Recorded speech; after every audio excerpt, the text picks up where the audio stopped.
من سيئات أعمالنا من يهده الله فلا مضل له ومن يضلل فلا هادي له أشهد أن لا إله إلا الله وحده لا شريك له وأشهد أن محمدا عبده ورسوله رب اشرح لي صدري ويسر لي أمري واحلل عقدة من لساني يفقه قولي أما بعد الله سبحانه وتعالى ushbu jum'a kunning barakatin, iminligin, tinchligin jumla bizga erishtirsaydi. Qilgan izgi amallarimiz, Qur'on bilan sunnatga to'g'ri kelgan amallarimizni Alloh Rabbul Izza qabullardan aylab, kimchilik, xato bilan, iymon zaifligi bilan qilgan gunohlarimizni, xatolarimizni, adashuvlarimizni Allah subhanahu wa ta'ala G'afurur Rahim sifati bilan istig'forga aylasaydi. Amin. Har bir odam bolasida xos bo'lgan привычкалары бар, turli yoqdan.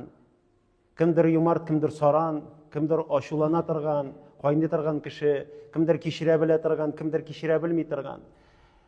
Ham Allah subhanahu wa ta'ala bizning Rasul akram sallallohu alayhi va sallamning xulqi turunda bulay degan: "Va innaka durustlikda da sen ya Muhammad la ala xuluqin azim." Yuqori, eng yuqori darajada bo'lgan axloqli odam bolasi. Ham Allah subhanahu wa ta'ala Peygamberimiz sallallohu alayhi vasallamni Makka o'trovuna arablar ayonına jibargach, Alloh uni qabul etmadilar. Peygamberimizga ko'pmi ziyon keltirdilar. Onun ortidan ko'pmi g'aybat, ko'pmi pishiroq shashib yurdilar. Hatta o'tiriga da tiladilar, hatta avg'alarga da tiladilar. Lekin Allah subhanahu wa ta'ala Peygamberimizga aytgan: "Ya Muhammad, bütün ağırlıklara qaramasdan, nindigina ağırlık, nindigina ziyan kishilar senga ketirsalar da xudil af. Har vaqt o'zing uchun bir g'adat bo'lib, bu ko'ngil tinchligi uchun o'zingga bir привычка bo'lib ol, kishilarni kechirishga, har vaqt kechirishga. Chunki kechiruv ul bek kuchli aybar jamoat. Ma zadallohu abdan bi afwin illa izza. Bir kishiga da shul xatli kuch-quvvat, sabrlik bermay illa magar kim Allah rizaligi uchun boshqa kishilarni senga ziyon keltirgan, senga og'ir so'z bilan murojaat etgan, sening ortingdan qabahat so'zlar so'ylab yurgan kishilarni kechira olgan kishigagina Alloh taolo kuch-quvvat beradi. Shunga ko'ra payg'ambarimizga ul nasihat berdi: "Xudil af." Olani, yebish shunga, har vaqt kechiraga tirish. Chunki payg'ambarimiz aytadi: "Man la yaghfir la yughfar." Kim Alloh subhanahu va taolo qarshida kishilarni kechira olmay, ana da kechirmaslar. Shunga ko'ra Ibnul Qayyim rahimahullohu taala aytadi: "Adam bolasi Allohning quli kishilar bilan nindi muomalada bo'lsa, Alloh taolo da anga qarata shunday muomalada bo'ladi. Agarda kishi butun kishilarni kechira ekan, Alloh taoloni har vaqt kechirajak." Ya axil karim, qardosh musulmon, o'ylab qara, mana bugungi kunda senda, menda, biz butunimizda eson. O'ngga da so'lga da yuribmiz. Narsa tilaymiz, shuni ishlaymiz. Lekin bugun hisob yo'q. Bugun amalgina bor. Ertaga sen o'lasan. Amal kesila hisobgina qoladi. Ha mana shu hisob kunida vallahi sening isingga tushur: mana bu kishi meni ranjitgan edi, men uni g'afu etmadim. Mana bu kishi sadaqa so'ragan edi, men unga yordam etmadim. Gil so'zlar esga tushur. Lekin negasin ul hozir kerak senga? Ison bo'lgan vaqtda Payg'ambarimiz sallallohu alayhi vasallam hadislarini eshitmadingmi sen? Allah subhanahu va taoladagi Qur'ondagi oyatlarini eshitmadingmi sen? Lekin odam bolasi ularni qabul etmadi, yoki eshitmadi. Eshitgan bo'lsa, bir qulog'iga kirdi, ikkinchi qulog'iga chiqdi. Mana shunga ko'ra ishimizda bo'lgan nafsni tarbiyalash bu big og'ir ish. Big og'ir ish. Rasul akram sallallohu alayhi va sallam aytadi: "Al-mujahidu man jahada nafsahu fi ta'atillah."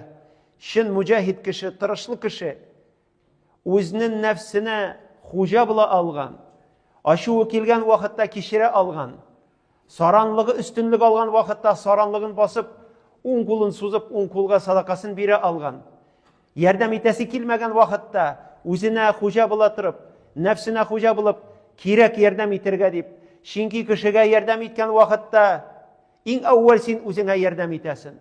In ahsantum li anfusikum. Allah subhanahu va taolo aytadi: agarda siz yordam etasiz ekan kishiga, yaxshilik qilasiz, Үзегез өчен кыласыз беренче, шуны белегез ди Аллаһ Субхана ва Тааля. Үзегез өчен яхшылык эшлисез. Кеше бер сәбәпче генә сезнең өчен. Ва ин асатум фалаха. Әгәр дә берәр явызлык эшләсәгез, явызлыкны да үзегез өчен иң әүвәл эшлисез. Һәм кеше бер сәбәпче генә. Гомеребездә, тормышыбызда бүтән әйбер ул бер сәбәп кенә. Нәрсәгәдер ирешергә, нәрсәнедер казанырга, яхшылыкны яисә явызлыкны. Пәйгамбәрбез саллаллаһу алейхи ва саллям һәр вакыт ярата иде кешерергә кешеләрне. Икрима Абу Джахил радиллаһу анху. Ул Пәйгамбәрбез саллаллаһу алейхи ва саллямны яратмады. Үз ихтияры белән түгел. Аның әтисе Абу Джахил бу өммәтнең, бу мусульманларның өммәтенең Фирауны, ул заманында булган Фиргаун шикелле күпме зыян килде Пәйгамбәрбезгә. Һәм Абу Джахил үзенең малайын тәрбияләде шулай. Мухаммад яман кеше, Мухаммад туганлык элемтәләрен, җипләрен үзүче кеше, аннан да яманрак кеше юк дип малайын тәрбияләде. Һәм малай шул тәрбияләүдә үскән, шул тәрбияләүне алып, Мухаммадны яратмаган, аңа каршы көрәшкән. Ләкин Мәккә мукарраманы дүрт яктан да һөҗүм итеп алгач, Пәйгамбәрбез саллаллаһу алейхи ва саллям әйткән, һәм список ясаган, кемнәрне һәм кемнәрне үтерергә мөмкин. Хәтта алар Кәбәтулланың кыйсвасы астында кача торган булсалар, аларны әмер итә үтерергә. Һәм шул списокта Икрима Абу Джахил була.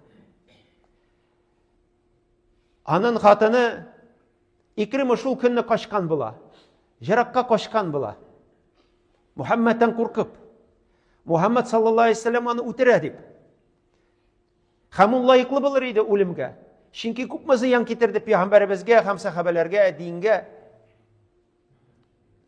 Ләкин хатыны Пәйгамбәрбез саллаллаһу алейхи ва саллямның кешеләрне кичерергә ярата икәнен белә иде.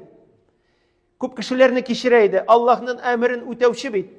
Айшадан сорагач, я Айша ди. Я уммул муъминин. Мухаммад нинди кешеләрдән булды дигәч, ул ике аяклы Кур'ан иде. Ике аяклы Кур'ан иде. Һәр бер аятны үзенә буйсындырып, Кур'ан аятларына буйсындыра иде һәр вакыт. Һәм Аллаһ әйтә: "Худил аф." Һәр вакыт кичерергә тырыш. Бүтән кешеләрне гафу итәргә тырыш дип, ул аятны Пәйгамбәрбез истә тота иде һәр вакыт. Икрима Абу Джахилның хатына килгәч, "Я Расулаллаһ, я Мухаммад, син бит Икриманы яхшы беләсең. Мин синнән үтенеп сорыйм, кичер аны." Пәйгамбәрбез бер сүз дә әйтми. "Кичер аны, я Расулаллаһ." Пәйгамбәрбез бер сүз дә әйтми. Аннарысын хатыны әйткәч, "Аллаһ ризалыгы өчен кичер" диде. "Әгәр дә син кичерсәң, Аллаһ та сине кичерер, я Расулаллаһ." Шул сүзне ишеткәннән соң Пәйгамбәрбез әйтте, ул имин диде. Проблема юк, мин аны кичерәм диде, килсен диде. Әлеге вакытта бит списокта булган. Аны үтерергә тиешле иделәр бит Пәйгамбәрбезнең әмере белән. Ләкин шул ук вакытта Пәйгамбәрбез әмерен үзгәртә. Чөнки Аллаһ ризалыгы өчен диде. Аллаһ әйтә: "Худил аф." Кичер кешеләрне. Пәйгамбәрбездән сорагач, "Я Расулаллаһ, Аллаһ яраткан гамәлләрнең кайсылары?" Ул әйтте: "Вафу амман заламак." Сине рәнҗиткән, сиңа зулымлык кылган кешене кичер диде. Аллаһ яраткан гамәлләрнең берсе. Ләкин без аңа әле әзер түгел, җәмәгать. Үзегезгә карагыз әле менә бүгенге көндә. Әзермесез кичерергә? Сезгә зыян китергән, сезне рәнҗиткән кешене, сезгә шөкр казыган, һәм бәлкем сез шул шөкргә килеп тә төшкәнсез. Әзерме ул кешене кичерергә, юкмы? Аллаһның аяты сезгә ничек тәэсир итә? Әгәр дә Пәйгамбәрбезгә әйткән икән: "Худил афва", кичерергә әзер бул, һәр вакыт кичер дип, сиңа да Аллаһ тәлә итә: "Я Абдулла, я Абдуррахман, я башкасы, худил аф." Кичер. Кичер, сиңа Аллаһ Раббул Иззат әмер итә. Кичер. Әзерме син? Әгәр дә син кичерсәң, мин дә сине кичерермен ди. Шул вакытта хатыны килә шаба Икрима янына. Һәм әйтә: "Я Икрима, я Икрима, мин Расулаллаһ саллаллаһу алейхи ва саллямнан синең өчен Кешіруіңні сұрадым дейді. Хам ул сені кешірді. Сиңа бір кімді зиян кетірмей қайт дейді. Икрима әлі ышаны бітмей бейді. Қорқа. Ләкин аннарысын қайта. Қайта Мәккеге. Пeygamberimiz sallallahu aleyhi ve sellem yanına. Resul-i Ekrem sallallahu aleyhi ve sellem mine biz birge jiyilgan şekilde sahabeler bilen birge otura. Hem Peygamberimiz ayta sahabelerge. Hazır siznin yanınızga bir kişi kile. İkrime ibn Ebu Cahil. Ebu Cahil'in oğlu İkrime. Anın karşında, anın etisi turunda bir söz de etməgiz. Etisin sökməgiz. Çünki sizin sögüləriniz, aşulanırınız meyitke erişmey barıbır. Özünlükün alayındı ol. Lakin anın tuğan bulgan yakınlarına, malayına, yüreğine enne şekilde ağır bulur dedi. Qarağız. Ebu Cahil inkabahat kişi bu ümmette. Peygamberimizin ümmetine kupmazı yan getirgen. Firavun şekilde. Lakin Peygamberimiz ayta, etisin sökməgiz dedi. Malayı aldığında etisi turunda bir söz de etməgiz. Çünki malayına ağır bulur dedi. Hem İkrim Ebu Cahil İslam dinini kabul edi. Hem Peygamberimiz sallallahu aleyhi ve sellem bilen bir safta, cihatta, kupma soğuşlarda katnaştı. Mine şulay cemaat, kişiru jingil iş tugel. Kişiru iş jingil tugel. Lakin eğer de min 50 de kardeşim, özünden көз aldığında, yüreğinde, eğer de min kişini kişire alam iken, kıyamet gününde Rabbim Allah da bit meni kişire degen sözünü üstünlük koyasın iken, ul sözge, ul fikirge, özün için deviz bulup alsan, min bütün kişilerini her vakit kişire alatırgan kişilerden bulurga tiyiş deyip, özüne deviz deyip alasın iken, elhamdülillah. Allah'a maqtav aytırsan, Allah'a şükür kılırsın. Eğer de sen kişilerini kişire alsan. Bu bir ağır iş. Lakin işlerge kirek. فَأَمَّا مَنْ خَافَ مَقَامَ رَبِّهِ وَنَهَى النَّفْسِ عَنِ الْهَوَى. Eğer de kim Allah karşına basуын bile тұрып, Allah'tan korkup özünün nefsine hoca bile alsa, nefs nerse de? Kişirme. Nefs nerse de? Kişirme. Uş al.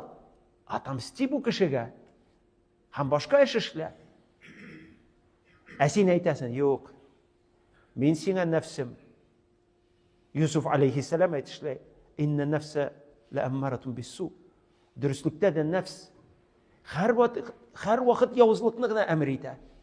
İlla ma rahime Rabbi. İlla kimni Allah rahmeti bilen rahmetlese, saklasa. Mine şuna göre kişiremin deyip her vakit tırış. Her vakit kardeş. Ertege sinanın neticesin, anın ecrin, anın faydasın, vallahi kıyamet gününde göresin. Hem Allah Teala sana ayta, eğer de sen nefsine hoca bula alsan, فَاِنَّ الْجَنَّةَ هِيَ الْمَأْوَى. Senin мәңгілік kaytası uğrunun cennet bulurdu. Allah көңілімізді tınışlandıra. En ağırlıkını kişire algan kişiye Allah Teala vada ayta cennetine. Kişire algan kişilerge. Şuna göre Rabbim Allah evvel özüme hem sizge nasihat berem. İranırge hem özümüzni terbiyelerge kişilerini kişire bilirge. Gafu itirge. Nindigine ağırlık, nindigine ziyan getirseler de elhamdülillah. Çünkü ni hatlı ağır yavuzlukni sen kişire alasın, şul hatlı kıyamet günde şunday ağır günahlarını, zor günahlarını kıyamet günde Allah Teala da seni kişirir. Amel defterini açır da Peygamberimiz aytışlay. Allahümme hasibni hisaben yasira. Allah Rabbim meni jingil hisab bile hisapla. Ayşe anamız sıragaş ya Resulallah. Nindeysin ol hisab, jingil hisab. Sen sıragan Allah'tan. Ol ayta ya Ayşe. Ol şunday hisab. Qaşan Allah Rabbim senin kitabını açır. Qarar. Yabır da aytır. Kir cennetke. Rabbim Allah. Minga da sizge de şundaylardan bularga nasip etsin. Amin.